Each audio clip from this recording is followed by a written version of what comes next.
Good evening, my beautiful ladies. Thank you so much for joining us. The class is dedicated Leilui Nishmat Avraham ben Tamara, Refuah Shlema Gabriel ben Ima Shalom, Tamara bat Sara, Esther bat Tamara, Zivug Shlomo ben Tamara, Sarah bat Regina Rachel Esther. Also, with your permission, Refuah Shlema Chana Bracha bat Tzpor Chaya, Esther Malka bat Ashura Shura, Ella Rachel bat Laura Larissa, Larissa Leah bat Ashura Shura, רפואה שלמה, רפואת הנפש ורפואת הגוף, מרדכי בן הקדם, רב משה בן אסתר, תמרה בת נינה הקדם, אהרון בן תמרה, דניאל בן רחל, רחל בת לריסה רבקה, הודיה בת רחל, רחל ליאורה בת מרגריטה מזל, ישראל בן רחל ליאורה, שלמה בן רחל ליאורה, חנה ג'נט בת מרגריטה מזל, אביבה בת חנה ג'נט, אנג'לה בלור בת אלה ליאור, דוד בן אנג'לה בלור, רחל בת אנג'לה בלור, ליאת בת אנג'לה מלכה, דניאל שלום בן ליאת, רבקה בת חיה חנה, אליהו בן רבקה, חנה אמונה בת רבקה, יפה בת שרה, צבי בן שרה, טוביה יעקב הלוי,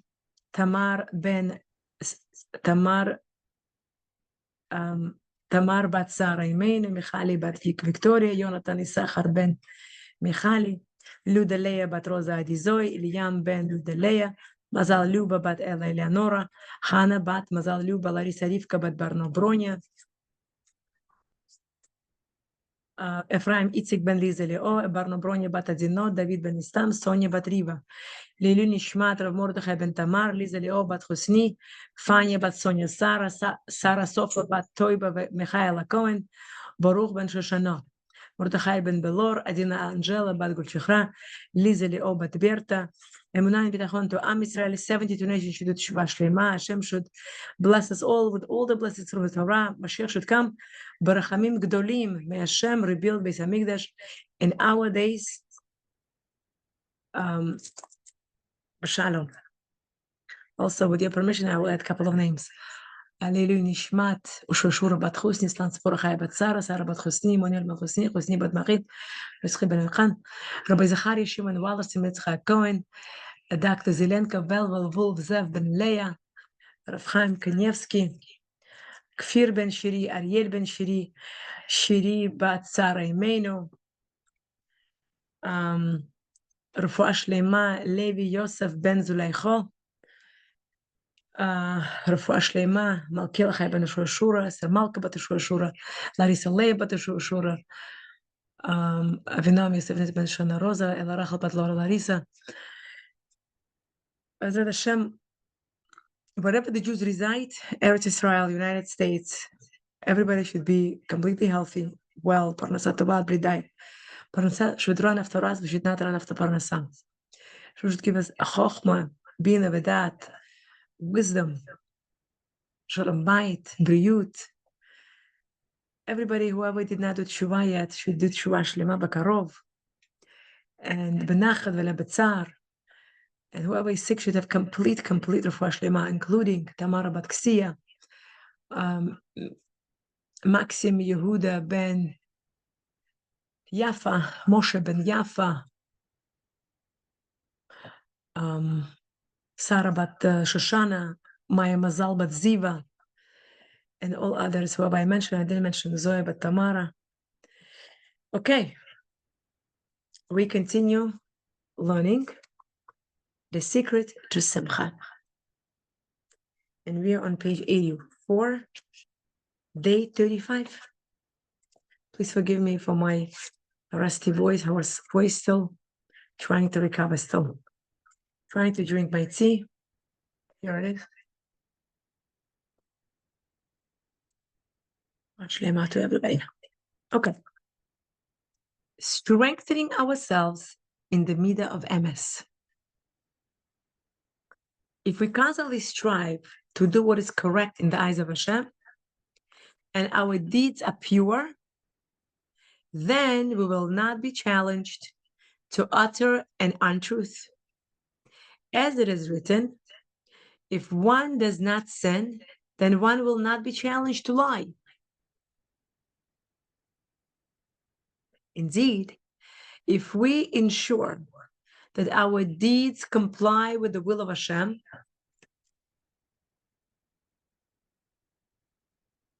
and we strengthen ourselves with the midah of emes, we will experience peace of mind and tranquility, and we will acquire self-confidence that we are doing what is right.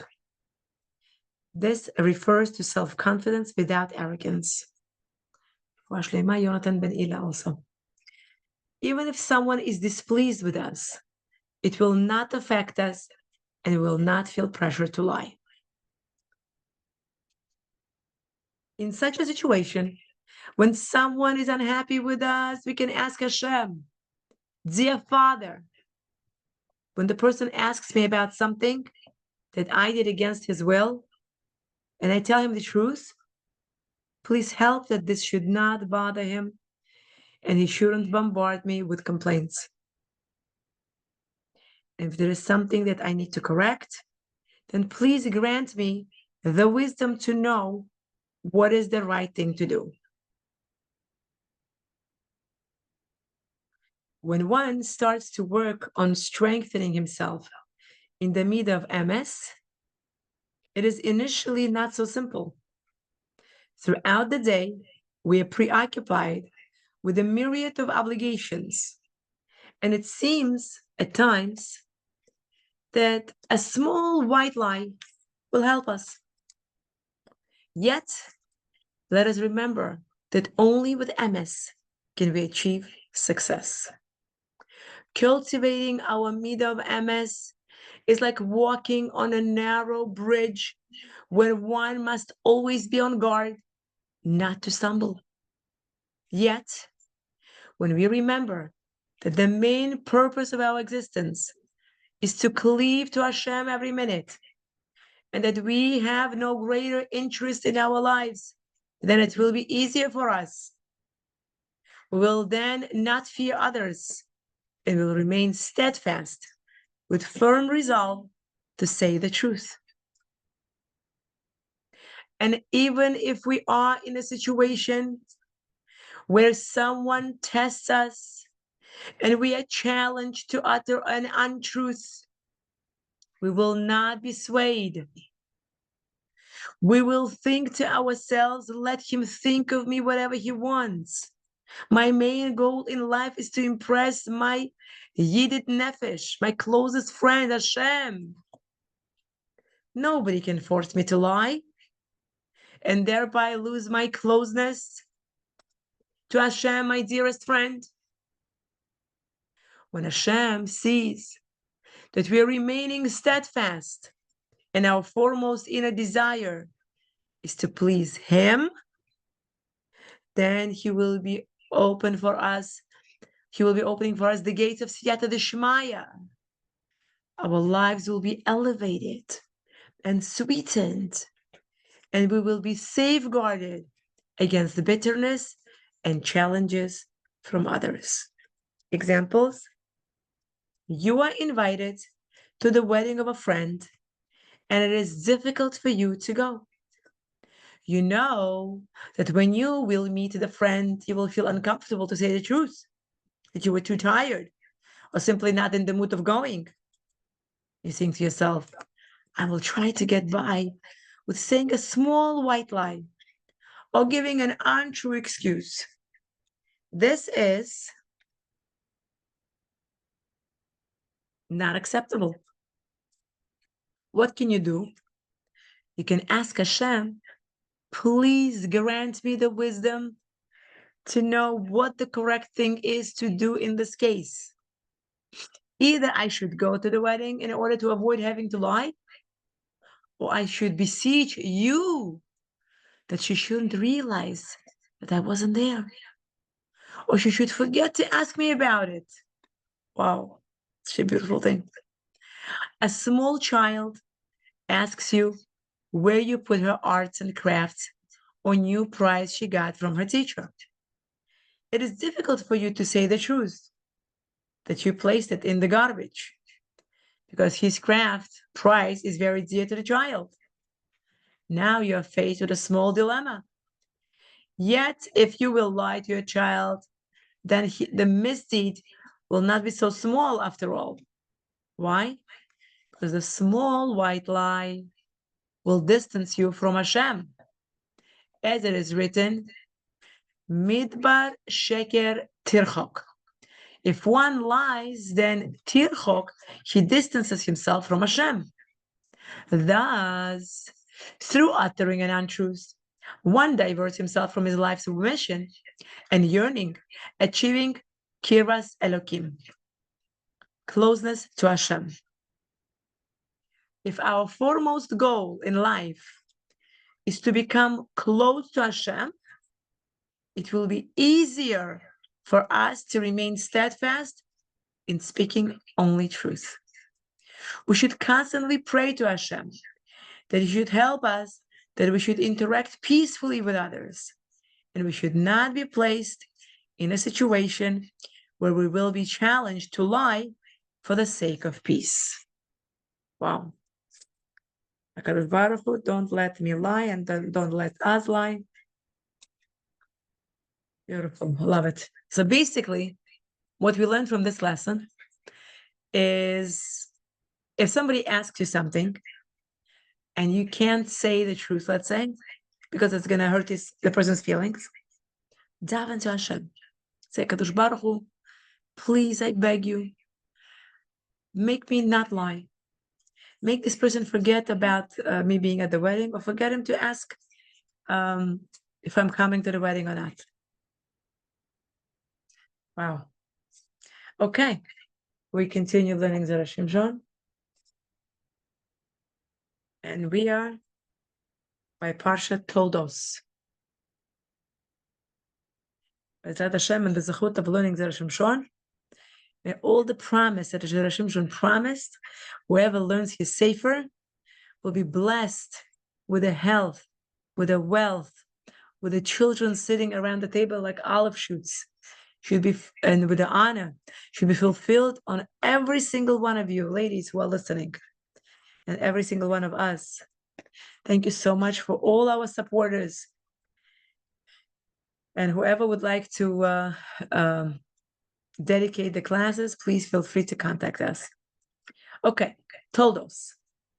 Esav's heresy proven. And Esav said, I'm going to die, so of what use to me is this birthright? The Medrash says in Bereishis Rabbah, in the name of Reish Lakish, that Esav began to curse Hashem and denied his existence. Reish Lakish learns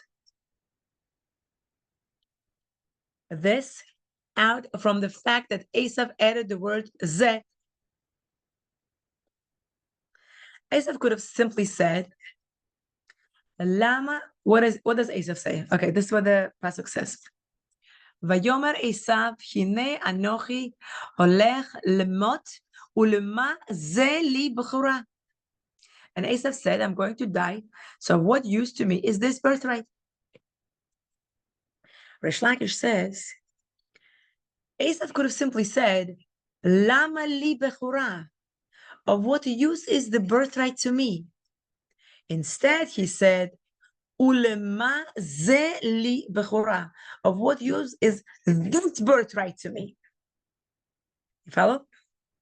Reish Lakish says that since the pasuk elsewhere refers to Hashem with the word ze eli ve'anavohu, this is my God, and Esav used this word while he was decorating the birthright, he also included Hashem in his curses. Lo aleinu.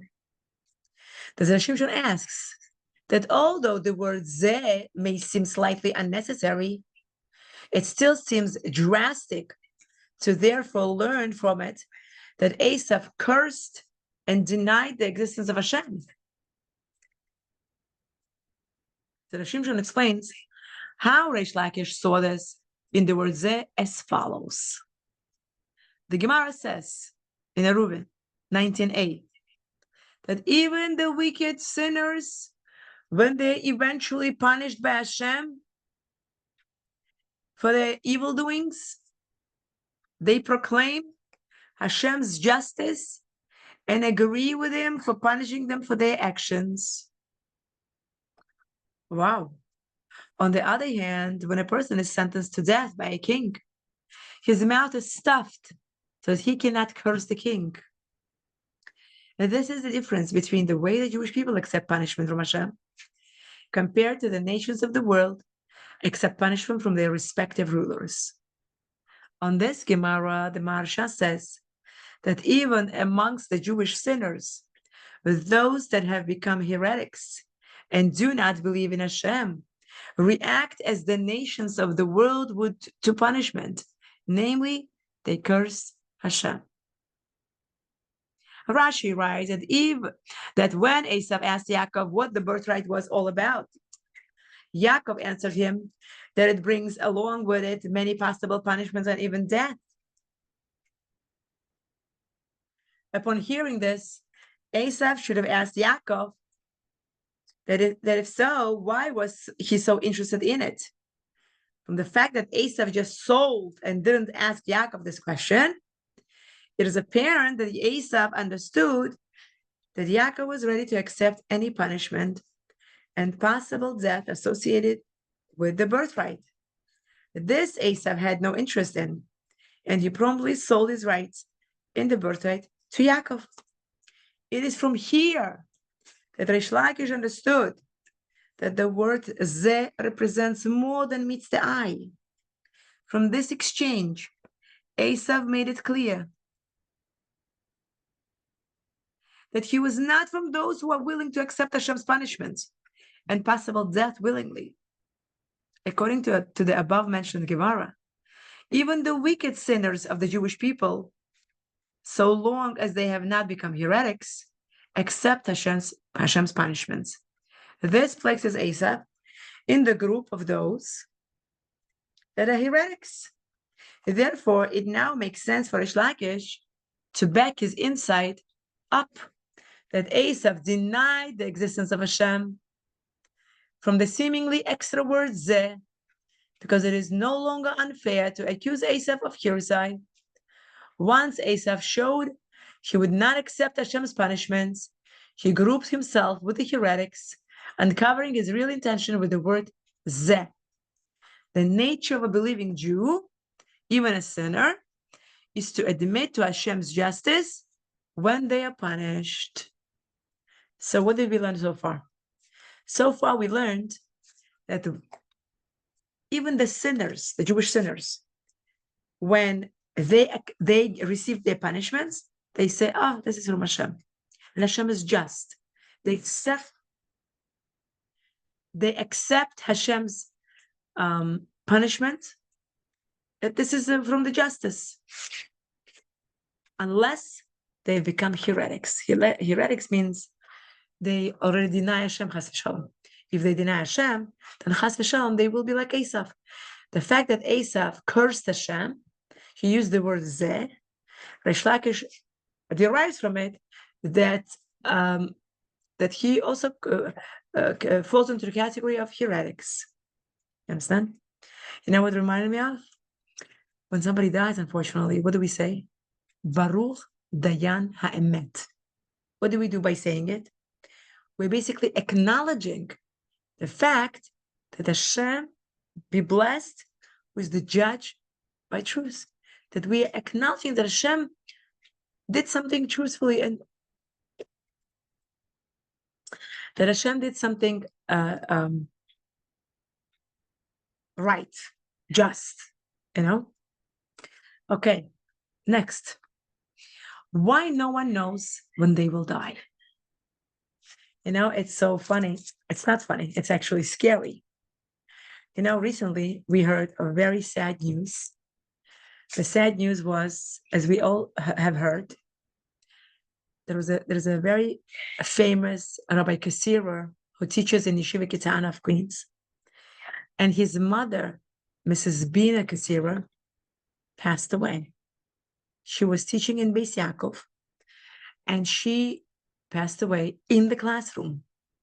I don't know exactly the details, how it happened, what happened, but my niece came to me the other day, and she said that her friend was in the classroom, and Mrs. Kasira, everybody talks about her with such a high regard. And they said, she was speaking few words, few sentences about how nobody knows how he will die and when he will die. And then somebody asked a question in the classroom. She said, 1 second. She went to the desk, sat down, and just like leaned backwards and was just as if she was resting. And the students thought maybe she's resting. They gave her like a minute or so, and they see that she's not like moving. And they tried to come over to her, ask her, and they spritzed water on her. And they went to the office to tell them that the teacher is not feeling so good. And my kids asked me, they said, why did Hashem take her away in the middle of the class when she was teaching Torah all her life?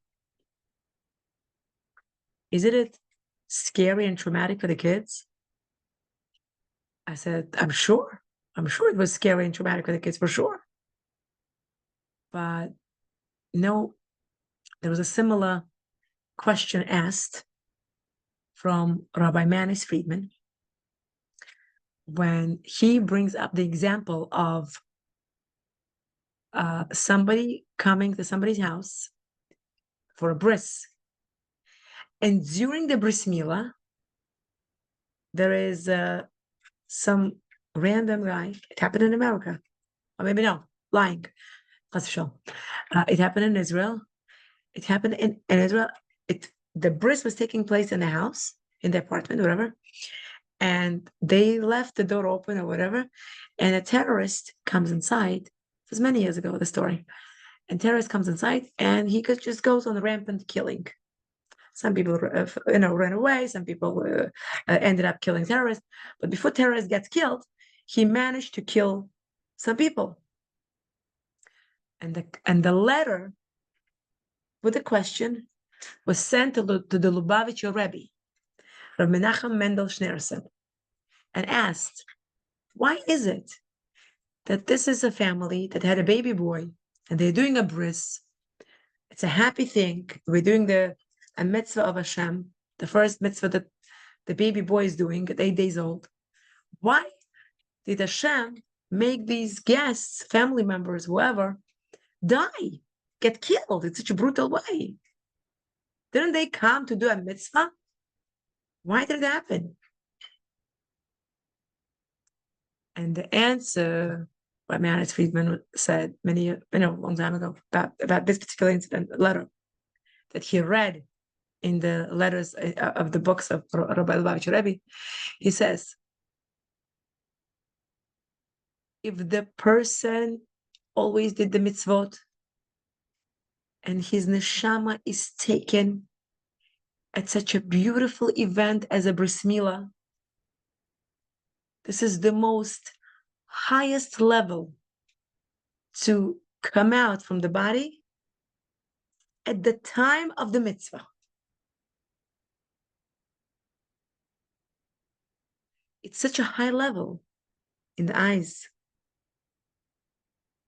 of the world, of the universe of Hashem, that to live in such a way, it means the person was on such a high level. On such a high level. And when I heard similar that happened to Mrs. Kasira, the mother of Rabbi Kasira, and everybody spoke about her, that she was so special. Whoever came, and my niece told me that she was in her house for Shabbos. She was hosting the girls from Beis Yaakov for Shabbos in her house last year. And how she said, a few minutes before she died, like she was teaching Torah to the girls, and during this holy avodah, Hashem takes away her soul. Could you imagine? And now we're learning from Zera Shimshon why no one knows when they will die. Listen to this one. Behold, I have become old, and I do not know the day I will die. The Shimshon asks, why did Yitzchak Avinu have to add, and I do not know the day I will die? This goes without saying, since no one knows when they will die. As the Gemara in Pesachim 54b says, that the day one will pass away is hidden from humans. It seems superfluous for Yitzchak Avinu to have to add this. The Shimshon answers with a medrash that says in Bereshis Rabbah 1995 that the Yitzchak Avinu wanted to reveal to Esav when Mashiach would come. But Mashiach would come. But Hashem did not allow him to. Based on this, the Shimshon suggests that since Yitzchak Avinu knew the date Mashiach would come, which is also something that humans do not know, he had to clarify that at the same time, he did not know the day he was supposed to die. The Shimshon now asks a very intriguing question. Why indeed is it that Hashem does not want a person to know when he will die? We know many answers, right? Some suggest that the reason is that if a person was to know when he would die, many people would sin until close to their death and then would do the tshuva, right? If let's say I know that I'm going to live, let's say, till 95, I'm going to live the way I want till, let's say, 94. And then let's say closer to 95, I say, okay, you know what? I got to shape up. I got to straighten up. Let's do the tshuva. You understand? Hashem does not want us to do that. Hashem wants us to live proper life all the time. The Shimshon dismisses the idea, since Hashem could have allowed people to know how long they were going to live, but with the condition that if one sins, he can be taken out of this world before his time. And this would prevent many people from sinning. Therefore, this reason does not suffice to explain why Hashem chose not to allow humans to know how long they would live for. The Shimshon offers the following explanation. The Shulchan Aruch rules, Choshen Mishpat 341.1,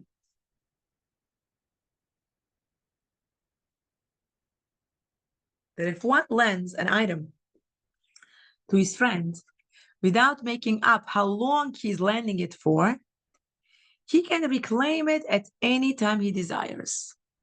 However, if they made up that the item would be lent for a certain amount of time,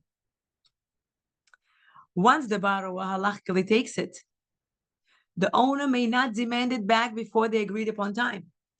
You understand? So let's say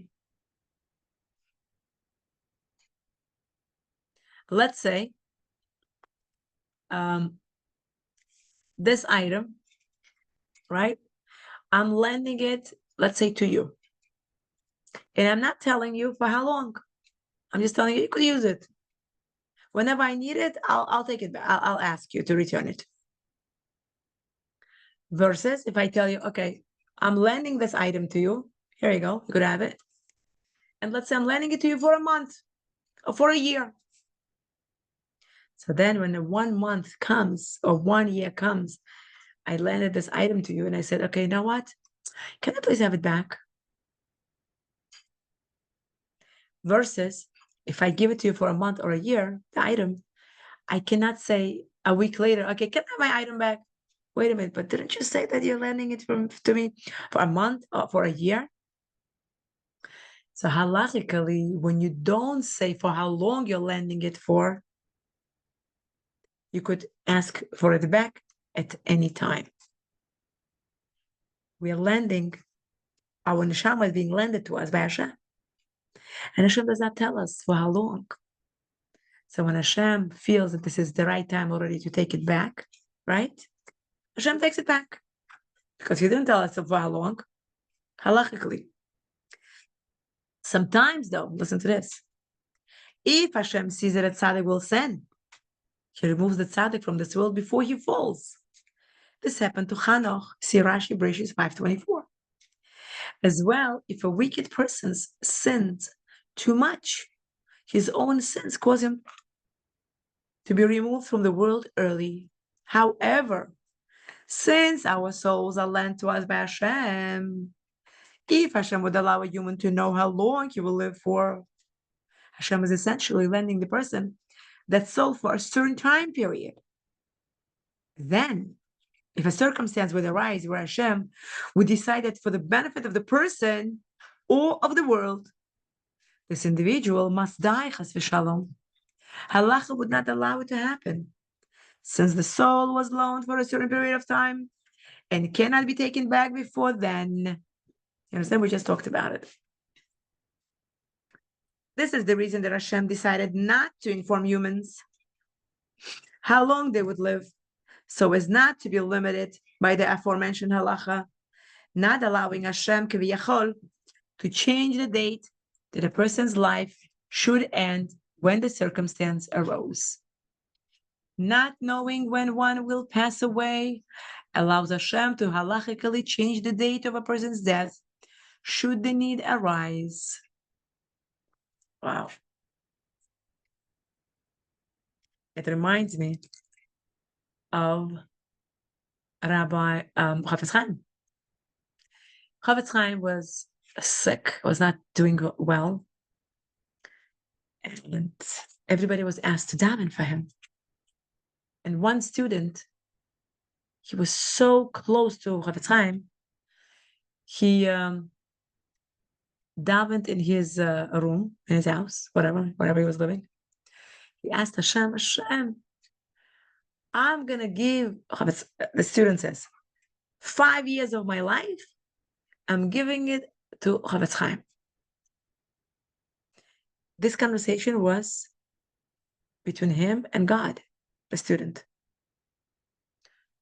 And the next day, when the student comes to yeshiva, and Chafetz Chaim sees the student in the hallway of the yeshiva, Chafetz Chaim thanks him for what he did last night. Student was blown away. Like, how in the world did Chafetz Chaim know what I did?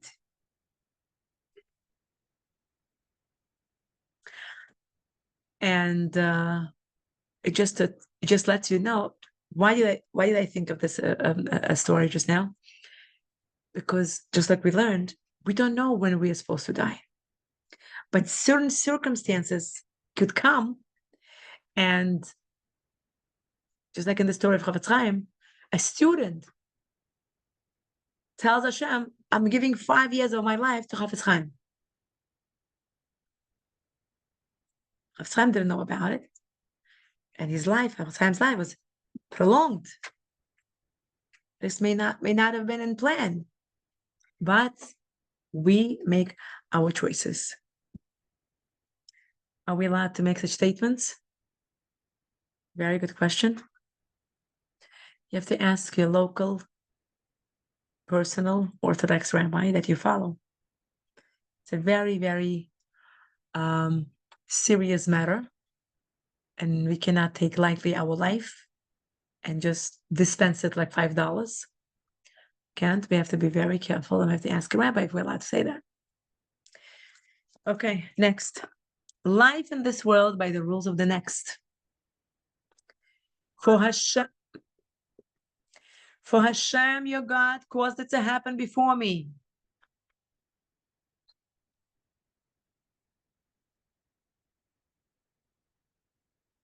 This, Yaakov Avinu, acting as Esav, responded to his father's question, how he had been able to hunt and prepare the animals into a meal so quickly. The Zera Shimshon asks, why did Yaakov Avinu say, your God, to his father Yitzchak? He could have simply said, for Hashem, God caused it to happen, etc., without specifying that Hashem is Yitzchak Avinu's God.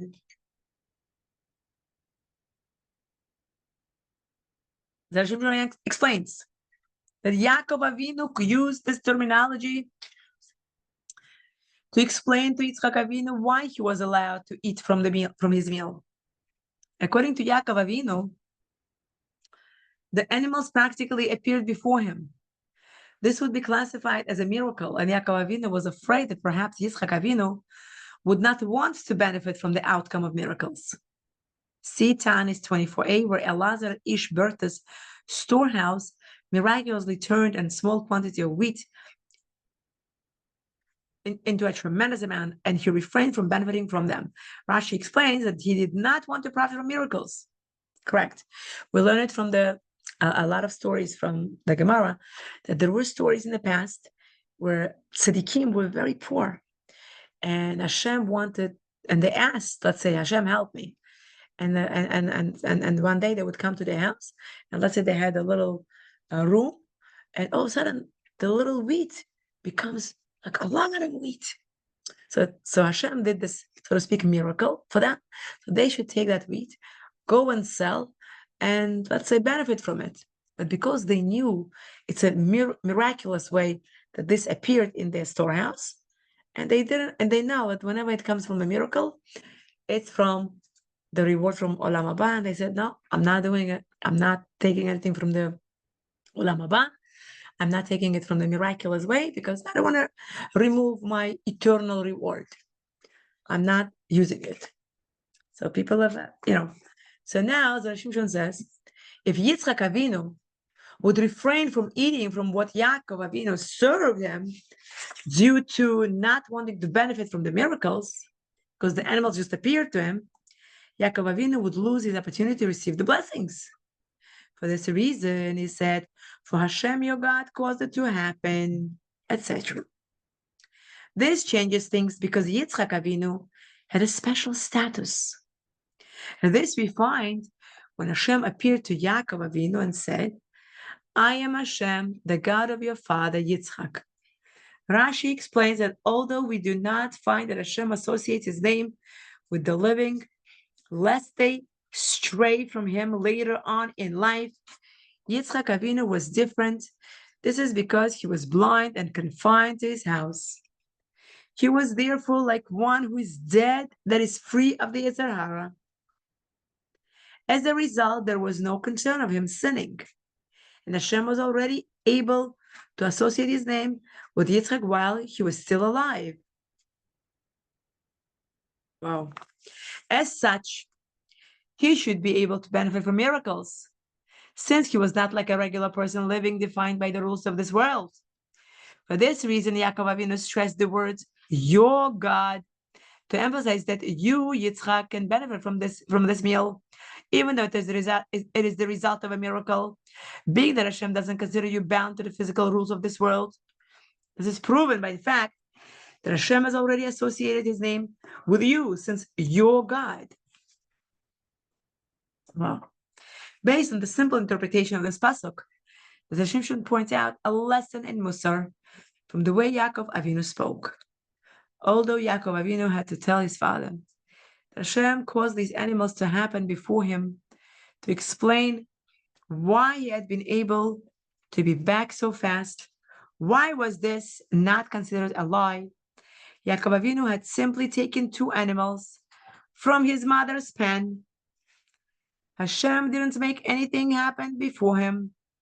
The Shimshon says that we learn from here that even when something is as simple as taking something that is already in the pen and seems to be yours, one has to realize that this too, Hashem caused to happen. Wow.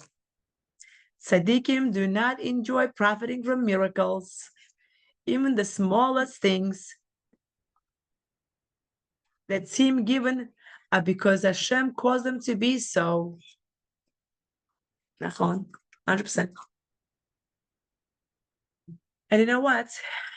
Even small things in your own personal daily lives, whether it be a food on the table, whether it be you woke up this morning and all your faculties are with you, Baruch Hashem, thank you Hashem. Whether it be your car started and working and no problem, you don't have to go to fix it. Whether your family was, awakened this morning alive and healthy, Baruch Hashem, thank you Hashem. All these small things, they're not small, they're huge, huge miracles. Hashem performing them for us. as you know, we started learning along with the Zera Shimshon, Growth Through Torah by Rabbi Zalek Pliskin. And I love it because we actually could take away a lot of practical tools. What we are learning Zera Shimshon, it's amazing. It's phenomenal. But I also want us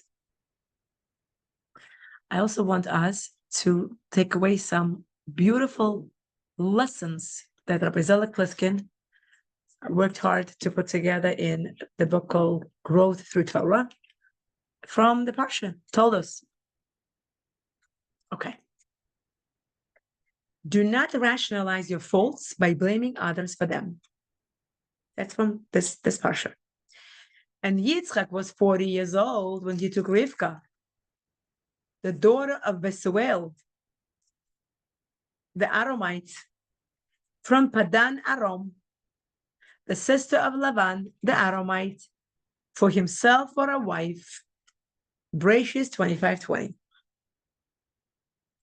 Rashi raises the question. Then the information in this verse about Rivka's background seems superfluous. The Torah has already stated that Rivka was the daughter of Besuel, the sister of Lavan, and was from Padan Aram. The answer, says Rashi, is that this is to let us know the praise of Rivka. She was the daughter of an evil person, the sister of an evil person, and lived in a community of evil people. Nevertheless, she did not learn from their evil behavior. Many people try to excuse their faults by blaming others as the cause of their behavior. It's not my fault I have this bad habit and trait. I learned it from my father and I learned it from my mother. I'm not to blame for this bad habit since all my brothers and sisters do it also. Everyone in my neighborhood does this or does not do that. So how could I be any different? They use this as a rationalization for failing to make an effort to improve.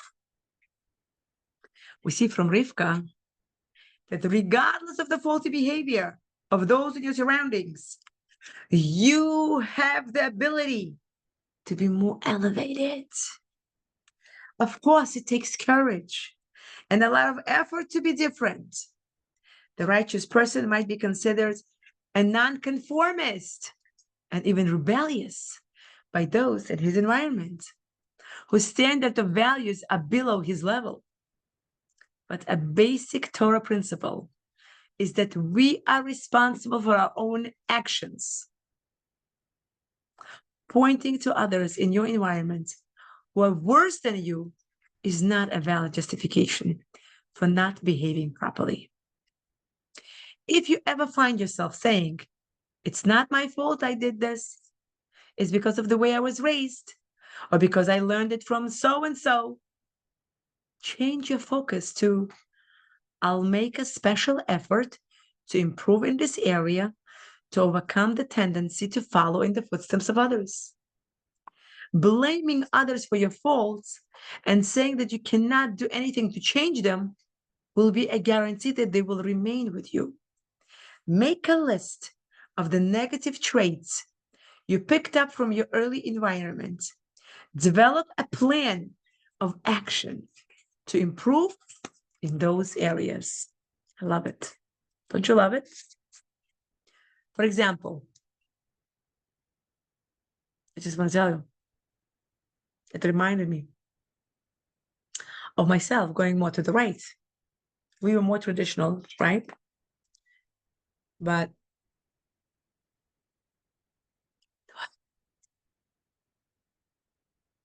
and when we first came to the United States, we stayed in Borough Park.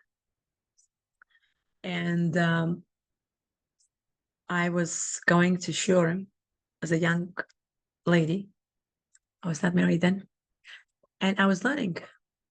And initially, I did it to learn, believe it or not, English.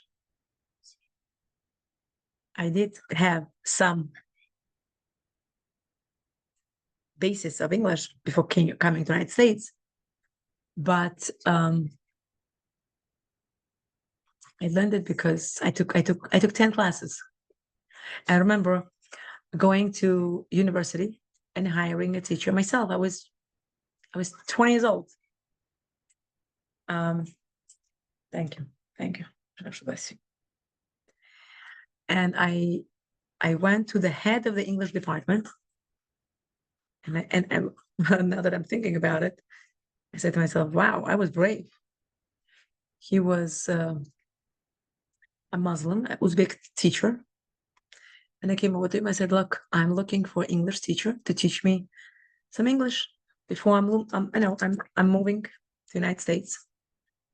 And in school, I went to school where our foreign language that was taught in our school was French. So I remember I took 10 classes with him, English, and I paid him. I was already a nurse back then, and I paid him my monthly salary. I remember that clearly. And that gave me a certain basis. So when I came to the United States, we stayed in Borough Park. I was going to classes in the Jewish Center once a week. I remember we started, and I went not because I wanted to grow more in Torah. I didn't know that stuff yet. I wanted to learn English. And I was told that if you hear, you will be able to improve, which is 100% true. When you hear, you improve.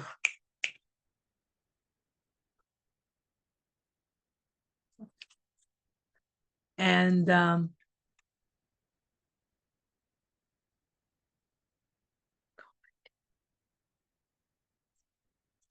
I remember the more I learned from those classes, the more I saw the MS, the truth, and the more I was improving myself in the areas, whatever I was learning. And I remember there was a time where when I was single, let's say going out with a guy, and let's say the guy said, "Are you going to cover your hair?" There was a time when I would say to the guy, let's say, when I was still going more to the right. Depends, if he's okay with it or not. I wouldn't want to ruin my shalom bayis because of that. And the guy would say, "What if he doesn't want you to cover your hair because your hair is beautiful, and he wants you as a wife to keep it open?" I said, "Okay." And I remember it was like a one date, and in those dates were different. Some dates where you go out to the restaurant, some dates where just you go around the block and you come back. That was your date. So and I remember the guy said no to me. And you know why? He said, "She's too religious." I said, I didn't give any like normal religious person answers. I actually had very, very like a part of answers. And I remember I said to myself, you know what? I'm doing nothing wrong by going on the derech of Hashem. I'm growing. I'm becoming a better Jewish girl. If he doesn't like it, well, too bad. And there was a time when I was going even more stronger and growing even more stronger. And if the guy would ask me, what if your future husband does not want you to cover your hair when you get married? You know what my reply was next? Then he would not be my husband.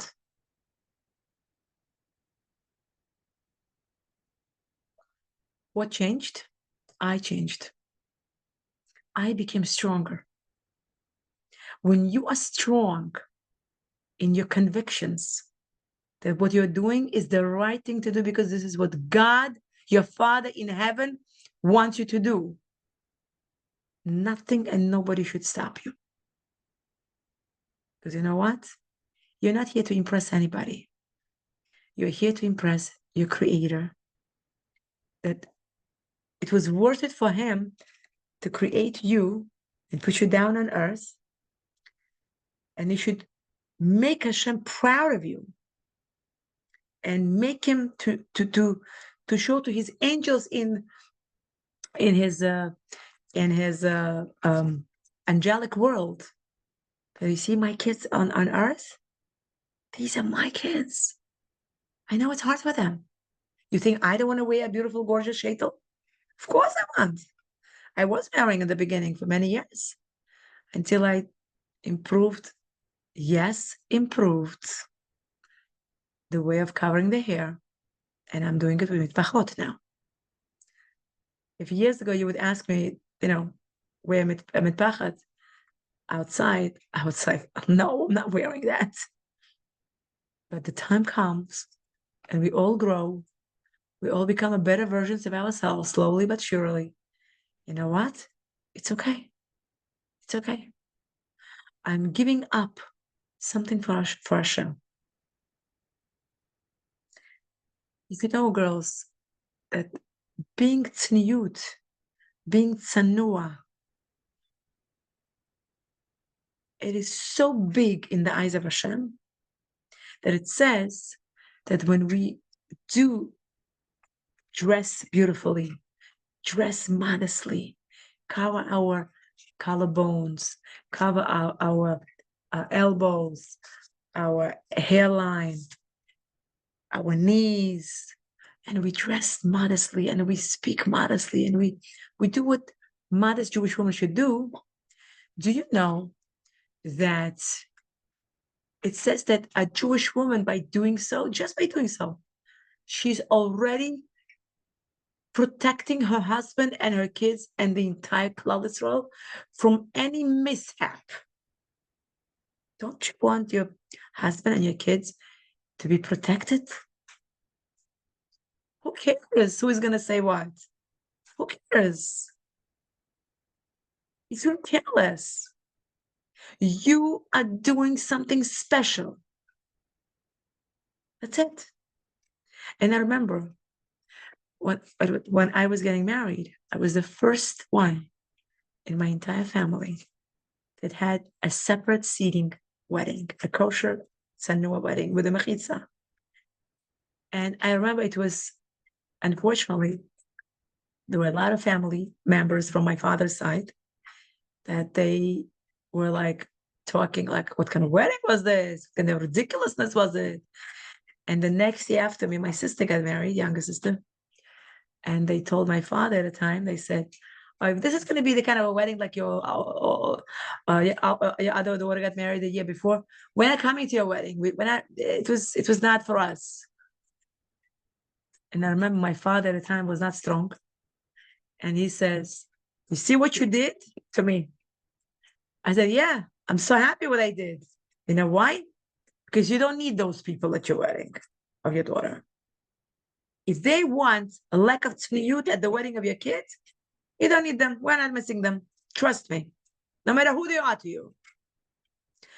That's how strongly convinced you have to be in your strong service to Hashem. That's right. That's right. And you cannot say, oh, everybody's around me is not doing it. Oh, everybody will look down at me. Oh, no, oh, and ow. You do what Hashem wants of you because this is the right thing to do. And you know this is MS. And when you do that, Hashem always will protect you, will bless you, will help you in every way. Because Hashem knows you went against the grain. You went when everybody, just like at the time of Noah, the whole generation is going crazy. Abnormal relationships between animals, between humans, between the earth, even the earth, it says sinned.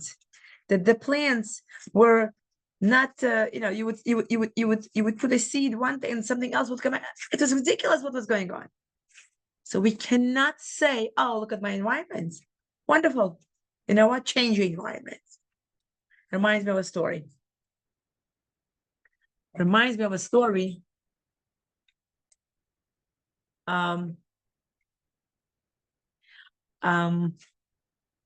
There was a father with his 12-year-old daughter, and the father was a cook. He was a chef.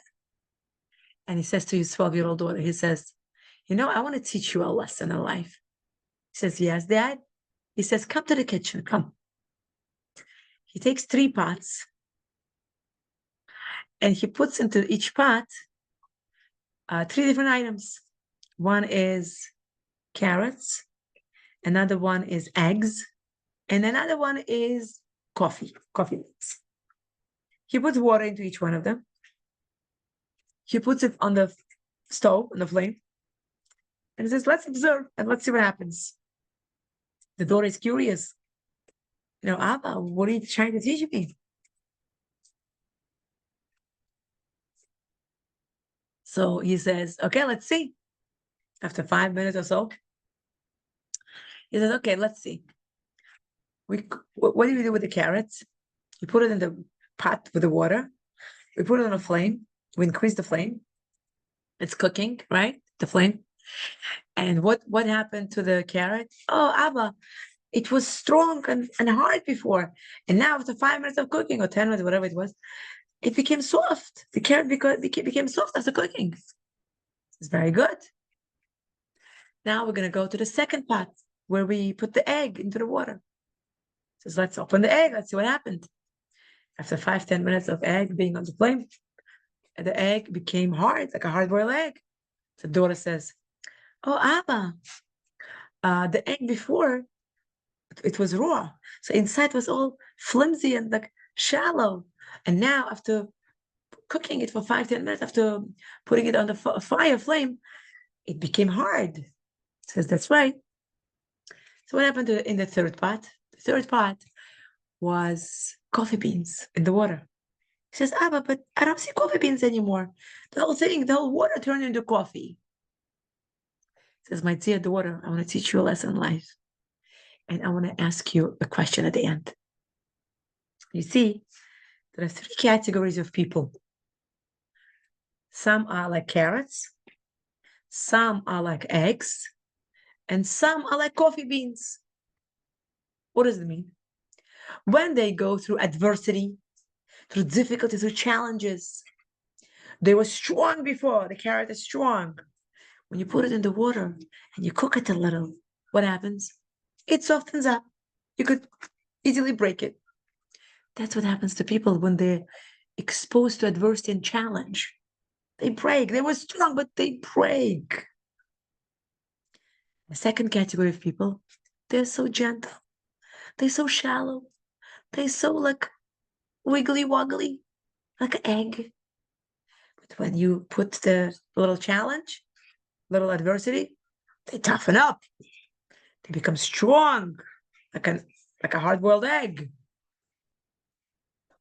And then there's a third category of people, which is not only they don't change when they are put in the environment, but they change the environment by being placed in the environment.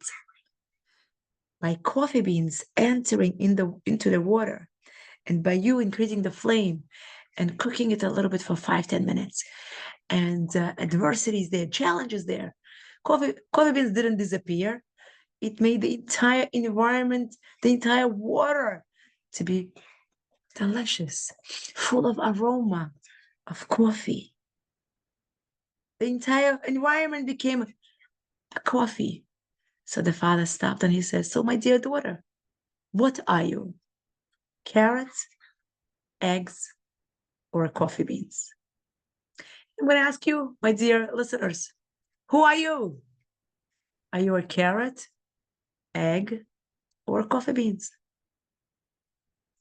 I know about myself. When I was younger, I was definitely carrots and eggs. There were times when I was strong, and then there was adversity at work or whatever, and I would feel like I would break. Or I was like an egg, like a little shallow, gentle little thing. And throughout the life, I could tell that life toughened me up a lot. And I definitely could tell that I hope so, at least Hashem, that I became coffee beans. Why? Because when I'm convinced about something, I will convince others in doing the same. Whether it be my family, whether it be my friends at work, whether it be my community. I'll give you one example. I was working at work, And during the break, I would talk to my colleague, whatever, a young woman, married. She was not, you could tell by the way she was dressed, she was not very like observant, very observant at the time. So somehow the conversation came between us about her if she goes to the mikvah. So I asked her, by the way, do you go to the mikvah? We were close enough for me to talk like this, like friends. She goes to me, no. I go, what do you mean no? And I start talking to her during my break at work about the importance of going to mikvah for a Jewish married woman. I go home after work. I bring a book on the halachot of Nida, and I bring it to her the next day. And I said, you could read it for a month. I'll ask you to return it to me a month later. And I gave her the importance, just like a shiur, literally, how important it is to go to the mikvah, how important it is, how it affects the woman, how it affects her family, her husband, her children. And now she gave me a million excuses of my husband and this and that. Shtiyot. Nonsense. Complete nonsense. Husband has nothing to do with it, okay? It's all you, my dear girls. So I explained to her how it works spiritually, how we have to do it physically, in the most simple, simplistic way. And I even convinced her to start doing the right way of counting, the right way of doing bdikot. I even came to her, I said, I'm coming. This is the day of your mikvah. I'm going to pick you up. Give me your address. I drove to her. I picked her up. I took her to the mikvah. I brought her back, and I brought her a gift from home. A box of chocolates, a wine, and a candlesticks and candles. And I want you to make a beautiful romantic dinner with your husband. This is the night of your mikvah night. And I would follow up from time to time, and I'm busy working. And I'm still in touch with this woman. You know what she said to me? My 3 kids were born without a mikvah. After that one time that you took me to the mikvah, my 4th child was born after the mikvah. And she kept the mikvah after that. And she said that child, the 4th child, is something special. Something special. Something is so unique. She says, I love all my kids. And by the way, if a woman, let's say, for whatever reason, she didn't keep the laws of mikvah, let's say, we just touched upon this. And let's say after 3 kids, she decides, okay, now I want to do it. If she does tshuva, right? And she goes to the mikvah and she learns the halachos and laws and she keeps it to the T.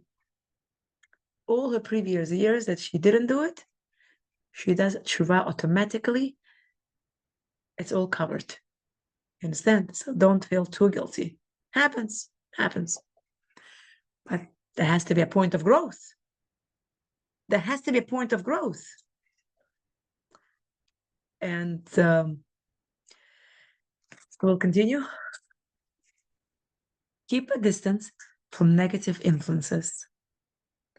The Torah, let's go back for a second about the Taharat HaMishpacha. Taharat HaMishpacha is not called Ta'arat Ha'isha. The laws of the purity is not called purity of the woman. It's not called. What it's called? It's called Taharat HaMishpacha.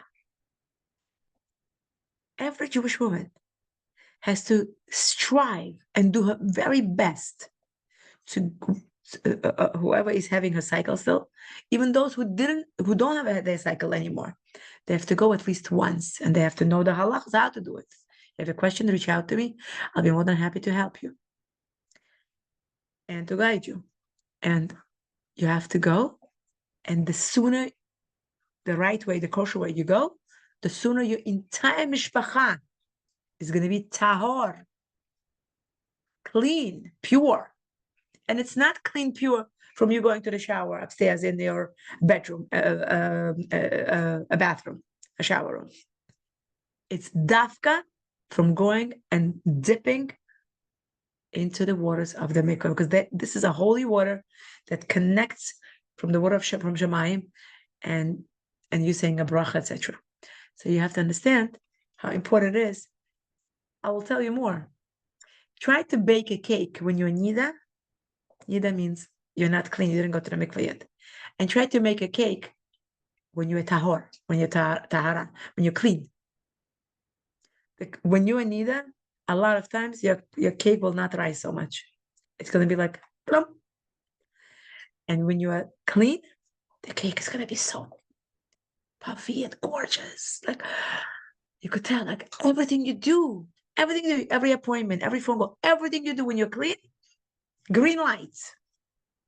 I'm telling you, try to observe it. Okay, continue. Keep a distance from negative influences. Try to take a look.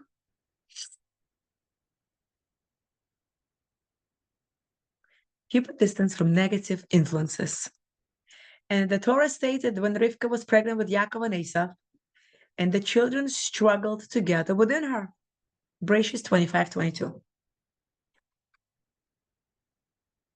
Rashi cites the sages who say that when Rivka passed by the Torah study halls of Shem and Eber, Yaakov tried to come out.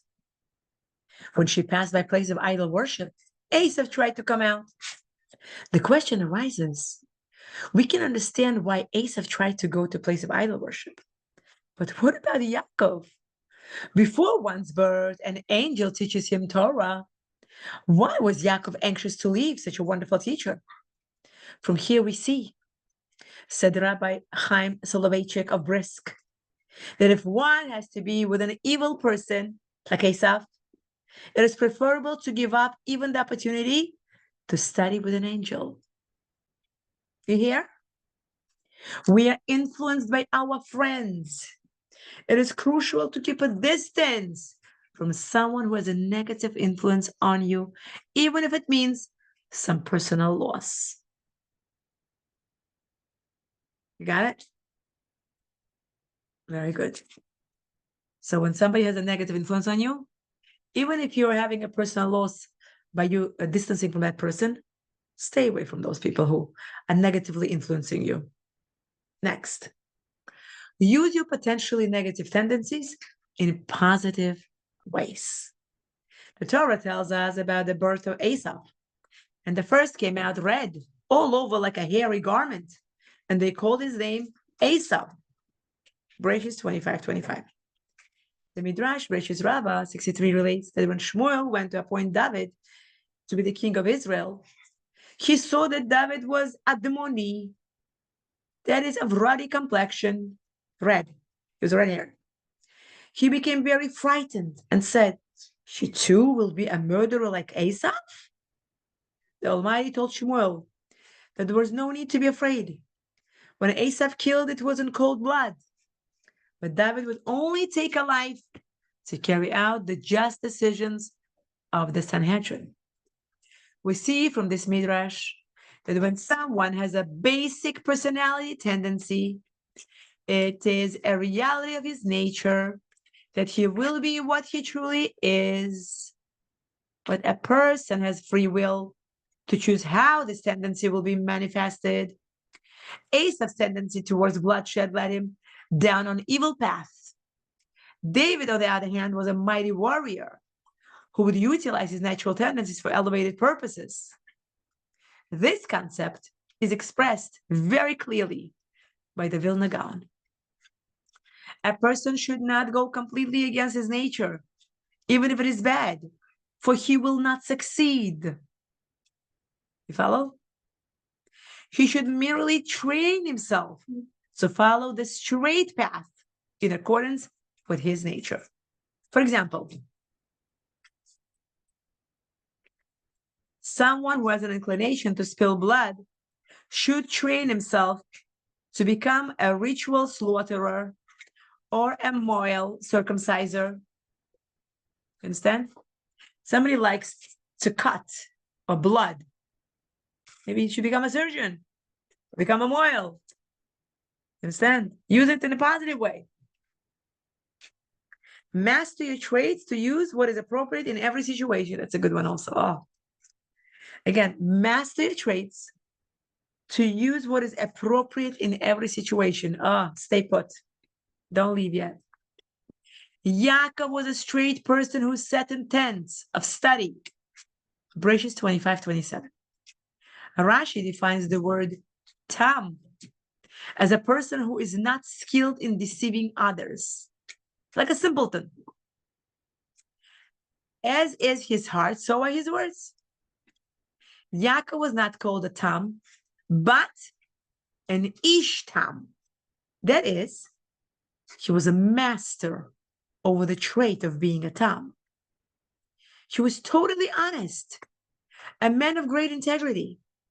But in those situations when it was appropriate to use cunning strategy to accomplish something, he was able to do so. This, said the Rebbe from Lublin, is the way we should be with all traits. A person needs to be the master over all of his traits. Even the most negative traits have situations when they are appropriate. As the sages say, whoever is compassionate when he should be cruel will eventually be cruel when he should be compassionate. If a person fails to apply so-called negative traits in their proper times, he will end up applying them when it is wrong to do so. Ma'ayana shel Torah. That's the source. So in other words, if you are a compassionate person by nature. This lady has a good like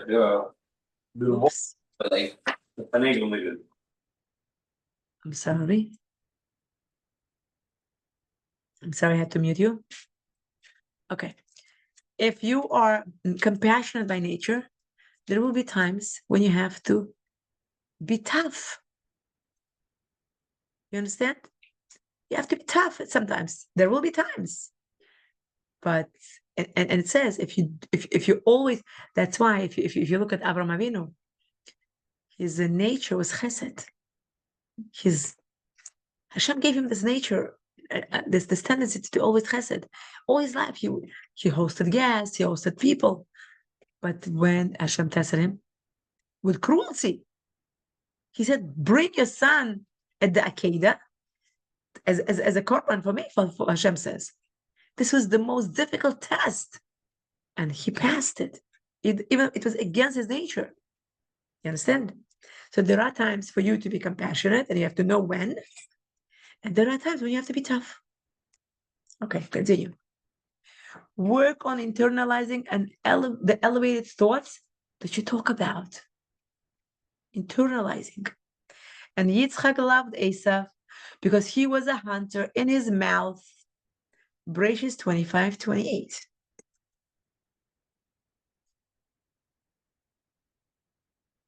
Rabbi Eliezer Dessler cited the Arizal.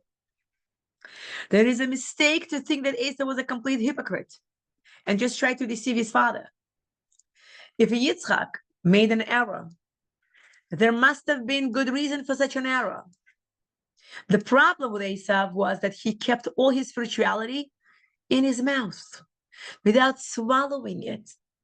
Therefore, he asked such questions as, how does one tithe salt? Give tzedakah from the salt. Maseh. This was an external matter and not something that would affect his inner being. He spoke spiritual words, but did not become a spiritual person. Understand? Therefore, said Rav Dessler, anyone who only speaks ethical and spiritual words without allowing them to penetrate his heart and soul is a colleague of the evil Esav. Michtav Me'Eliyahu, volume 1, page 234-5. The essence of an elevated person is to be totally integrated, The Torah ideals that one talks about must be part of his very being. There are many different levels along a continuum. Some people are unaware of how far they are from actually feeling what they say. Such a person can say he loves everyone deeply, but a perceptive person can tell that although he believes that he feels that way, in actuality, he is very far from it. It is not sufficient to just repeat words like a parrot or a tape recorder. Whenever you learn a new idea, keep reviewing it until little by little it penetrates your soul and your words truly become a part of you. So in other words, when you learn something in the class, let's say, we're learning a lot every week, Baruch Hashem. So you know what? Let it penetrate you. Let it go inside you and change you, and you become a better version of yourself. You understand? That's why we always, all of us are like that. We always appreciate people around us who not just talk the talk, but also walk the walk, right? We don't like people who just preach, but don't practice. We usually like to be around people who preach and practice at the same time. So you know what? Be that person who preaches and practices at the same time. So by people looking at you and being around you and then being surrounded by you, you become those coffee beans that changes the environment and makes the environment to be a better place. Speak politely to everyone. That's a good one also. Oh, I love it. After Avram died, Yaakov cooked lentil soup as a sign of mourning. Esav came in from the field, and Esav said to Yaakov, please pour me from this red thing. Bridges 25:30. Later in our portion, Rashi mentions that Yaakov always spoke politely and said, nah, please. Wow, it's so funny. It just came to my head. You know, in Russian language, when we say and we give something, we say, nah, возьми, nah, take it. That is so funny. It could be that it came from here, from Hebrew, please, nah. Love it. Esav, however, always spoke in a rough manner to his father. Even though Esav excelled in honoring his father, he still spoke to him in an insolent and arrogant manner. But we see here that when Esav had a desire for food, he spoke in a respectful manner and used the term, nah, please. This is the manner of people with faulty traits. Even though they constantly talk with a chutzpah, when it comes to manipulating someone to fulfill their desires, they speak softly and humbly. Rabbi Shmuel Walkin, Ramat Shmuel Brachus, page 125. We know those people, right? I'm not so happy about it. There are people who speak politely to their preferred customers in business, but fail to speak respectfully to their family and other people. Be aware of how politely and respectfully you speak to someone when you're trying to influence him to help you obtain the things you want. Then try to make that manner of speaking habitual, which means be careful. You shouldn't talk to some customers of yours politely and respectfully, and others not. Don't do that. So try to be respectful consistently. Make it your habit. Respectful and polite. Love it. If at first you do not succeed, keep trying. And the servants of Yitzhak dug in the valley and found there a well of fresh water. Bereshit 26:19. Rav Chaim explained that the Torah elaborates on the wells that Yitzchak found to teach us that you should not give up in discouragement when you start something. Just because you run into difficulties, do not despair. When Yitzchak dug and did not find water, he kept digging in other places until he finally found what he was seeking. When others quarreled with him and took over his wells, he still did not become discouraged. He continued his digging until he finally found a well with water that he was able to use in peace, and he called the area Rehovot.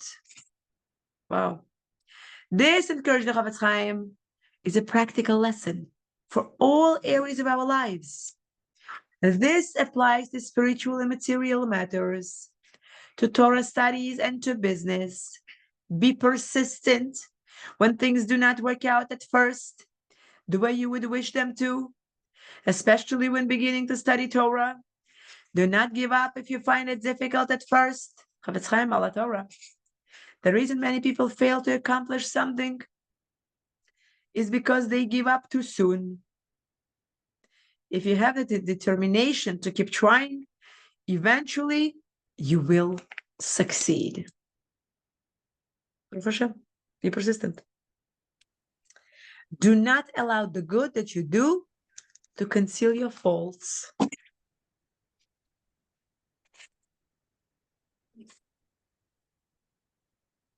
And Asa was 40 years old, and he took a wife, Bereshis 26:34.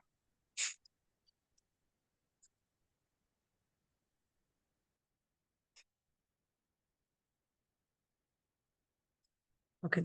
Rashi cites the Midrash that Asa was compared to a pig. For an animal to be kosher, it needs to have split hooves and to chew its cud.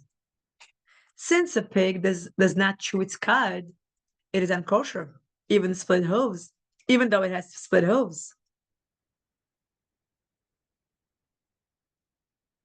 When a pig lies down, it sticks out its split hooves as if to say, look at me and see that I'm pure. There are people who steal and deceive others, but make an appearance of being kosher. So too Esau used to capture women against their will. But when he was 40 years old, he said, when my father was 40 years old, he got married. I too will get married now.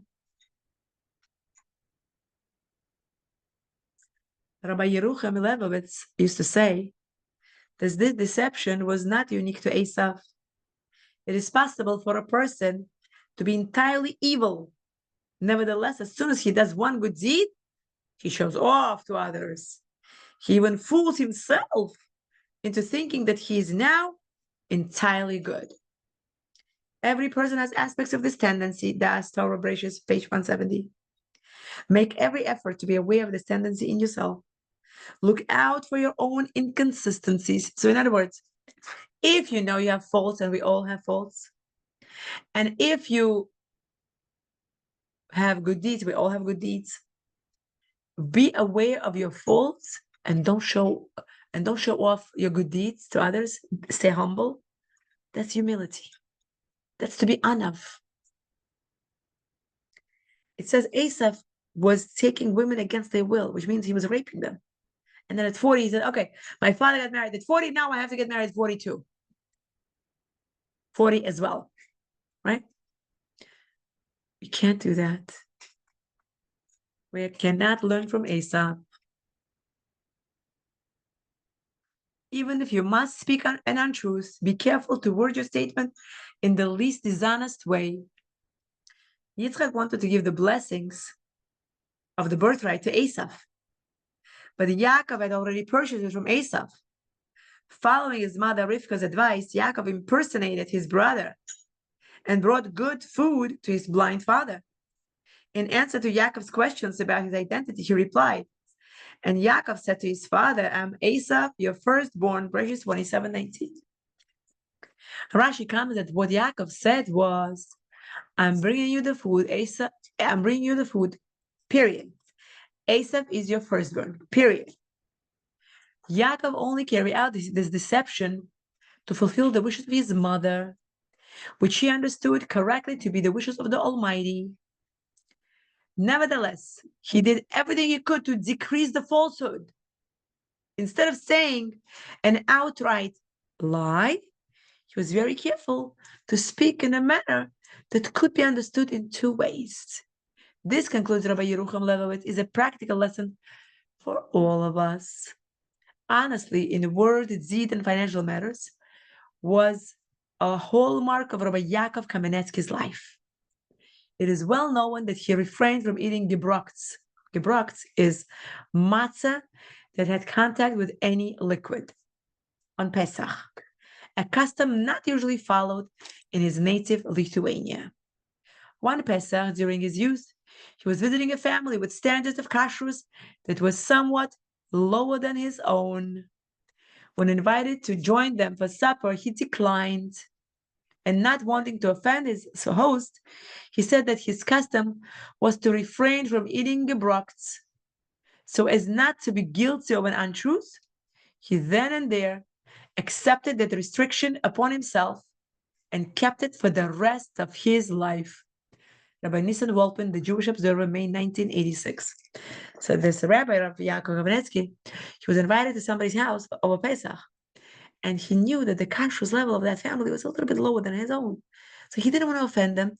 So instead, he declined and he said politely, my custom is I don't eat gebroks on Pesach. So I'm so sorry, I can't come to you. But it was not true. So on the spot, he took upon himself this new custom that he's not going to eat gebroks on Pesach. What's gebrokt? When you put matzah in the water, in the soup, that's gebrokt. When you put cream cheese on the matzah, that's gebrokt. So there are some, Jewish communities that they don't eat it. They consider it, quote unquote, as if you're cooking matzah further, so to speak. So you're making it like rice or something. I don't know how, but so we learned from Rav Yaakov Kamenetsky that even though this was not his custom, but because he didn't want to lie, that statement that he said, from then on, he took upon himself not to eat gebrokt, as if not to be a liar. Amazing. Be sensitive when you try to show someone that he made a mistake.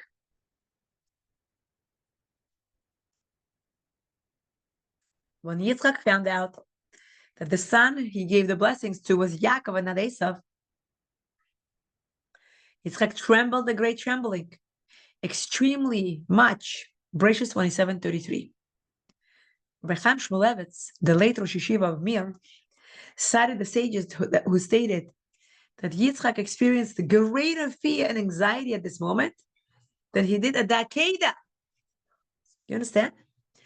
That the amount of fear and anxiety Yitzchak had when he found out that the bracha he gave, instead of Esav, he gave it to Yaakov and he thought it was Esav, that fear and anxiety was greater than when he was doing Akedah. Crazy, right? There, he was bound and ready to be killed with a sharp blade. From here, we see, said Rav Chaim, that the realization that one made a mistake is the greatest of pains. This was not a one-time mistake.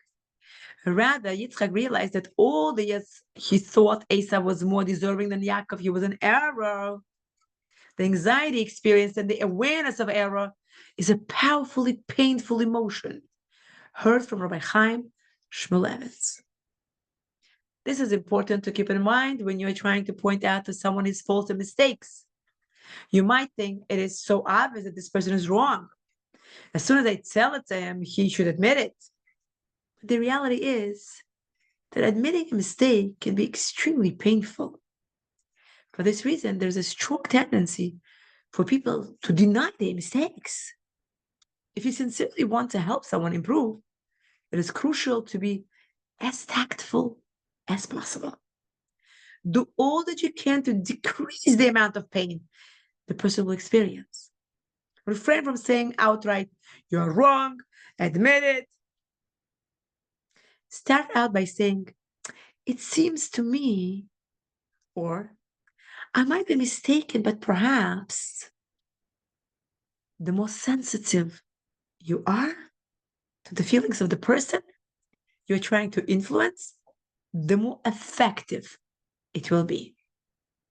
A lot of times we feel like we just want to say it outright and that's it. Why should we think how to say diplomatically correct and too sensitive or whatever?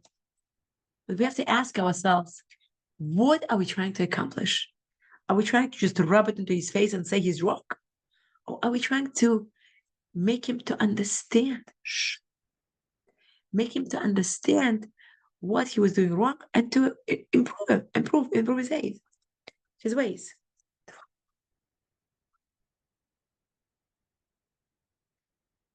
Be aware of your motivations when thinking about doing something that is questionable. When Esau came to his father Yaakov for his blessing, Yaakov said to him, your brother came b'mirma and took your blessing. Bereshit 27:35. Rashi defines the word b'mirma, which is usually defined as with a deception, to mean here with wisdom. Rabbi Yerucham Leibowitz commented that there are many actions whose labels are dependent on the motivation of the person doing them. If the intention is for the good, then the action is considered good. What in other instances might be deceitful is really wisdom in this case. The same is true for the opposite. If the intention behind the action is bad, the action is considered a falsehood and is labeled deception. Yaakov had only pure intentions, and hence his behavior was considered positive. The Astorah Bereshit, page 174. This concept illustrates the importance of a person's being honest with himself about his true motivations. At times, a person can rationalize his dishonesty, but deep down knows that he has negative motivations. When performing any action that is borderline, ask yourself what your real underlying reason is for doing it. Good intentions do not give one license to do something forbidden. In Yaakov's situation, there were factors that rendered his actions proper. But many things you will have to do in life will be dependent on your inner thoughts. Learn to be honest with yourself and gain awareness of why you are doing what you're doing. Once, two people came to Rabbi Yosef Chaim, author of Ben Ish Chai, for him to settle a financial dispute between them. The person who denied that he owed any money said that he was willing to make an oath that he was right. But Rabbi Yosef Chaim, who was very intuitive, perceived that this person was lying and was about to make a false oath. Therefore, he said to this person, do you think I will have you make an oath on a regular Torah scroll? I will have you make an oath on the Shnei Luchos Abris. He told his assistant to immerse himself in a mikvah and then bring him the Shnei Luchos Abris. Upon hearing this, the deceitful person became frightened. He thought that Yosef Chaim was going to make him swear on the original 10 commandments, not realizing that he was referring to the work of the Shalom by this name. Immediately the man cried out, I'll pay what I owe. And he admitted that he originally had lied. Oros Mei Mizrach, page 89. Rav Yosef Chaim used a strategy that contained a misleading statement, but his entire purpose was to clarify the truth, and in this situation was proper. So in other words, when you know that you want to tell somebody that somebody is wrong, and you know that he might take a false oath, you can make him to avoid it by making him basically to admit it without taking the false oath. When I was reading this and learning it for the class, it reminded me of the story, which is a scary story. A story I heard from someone in a different state. It was not in New York. It was in the state of Colorado. That there was a woman who was, it was a few years ago the story happened. There was a woman who, they were not religious or anything, Jewish woman, married woman. She was suspicious by her husband that she was not loyal to him, that she was with somebody. I don't know who told him or what happened. I don't know the details. And they went to the rabbi. I don't know why. Don't ask me why. But that's the story I heard. The rabbi makes her swear in front of the Torah scroll that otherwise she's forbidden for her husband if she was with somebody else. So he makes her swear, and Chas v'shalom, the woman said that if I did indeed wrong thing in my behavior, may I Chas v'shalom not live till the end of the year. The woman said, in front of the Torah scroll. And this girl who told me the story, she lived in Colorado. She said it was crazy. Basically, the woman died before the end of the year. When I heard this, first of all, I was very disturbed. How can somebody say this, even in front of the Torah scroll? If you know you did something wrong, don't say it. Admit it and just, call it a day. So the lesson learned is don't swear falsely. You're not allowed to. And be honest as much as you can. And stay away from the lies. Stay away from falsehood. And with that, I would like to thank you, every single one of you, for coming and joining us by the Zoom. By you showing up and by you coming to the classes weekly, it gives me motivation and strength that I should continue.